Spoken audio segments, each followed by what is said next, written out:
సింగరేణి కార్మికులు ఉండేటువంటి open cast underground mines ఉన్న ఈ ఏరియాలో మా కార్మికులతో కలిసి మేము ఈరోజు కదం తొక్కడం జరిగింది. సింగరేణిలో జరుగుతున్నటువంటి అవినీతిని తక్షణమే న్యాయ విచారణ జరిపి సిట్టింగ్ జడ్జి ద్వారా న్యాయ విచారణ జరిపి ఎవరికైతే అందులో సంబంధాలు ఉన్నాయో అలాంటి వ్యక్తులను కఠినంగా శిక్షించాలని, సింగరేణిలో కొత్త నిబంధనలు తెచ్చి సైట్ అనే పేరు మీద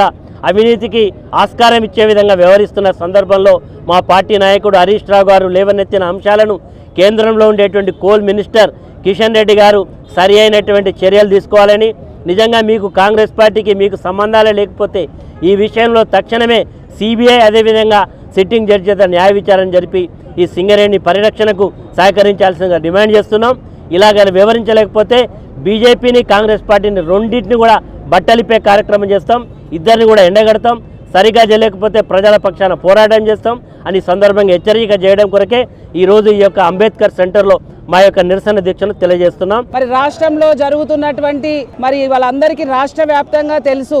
ఒరిస్సాలో నైని గనులు సింగరేణికి కేటాయించినటువంటి వాటిని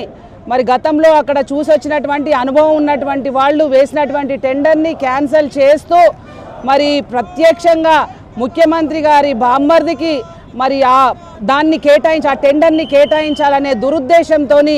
ఇవాళ దాన్ని మరి పేపర్లో వచ్చినటువంటి సంఘటన అందరికీ తెలుసు. ఇవాళ ఏది ఏమైనా మరి సింగరేణి కాలరీస్కి గతంలో కేసీఆర్ గారు చేసినటువంటి కార్యక్రమాలు అనేకంగా కారుణ్య నియామకాలు అయితేనేమి, మరి డబుల్ బెడ్రూమ్ ఇండ్లు అయితేనేమి, పవర్ ఫ్రీగా ఇవ్వటం అయితేనేమి, మరి సింగరేణి కార్మికుల తల్లిదండ్రులకి మరి హాస్పిటల్లో చూపించుకునేటానికి సౌకర్యం కల్పించడం అయితేంది, ఇట్లాంటివి చెప్పుకుంటూ పోతే కేసీఆర్ గారు గతంలో కార్యక్రమాలు చేసిండ్రు. కానీ ఇవాళ వచ్చినటువంటి ప్రభుత్వం రేవంత్ రెడ్డి గారి ప్రభుత్వం కనీసం ఉన్న సింగరేణి డేని కూడా చెయ్యలేనటువంటి దౌర్భాగ్య స్థితిలో ఈరోజు ప్రభుత్వం ఉంది.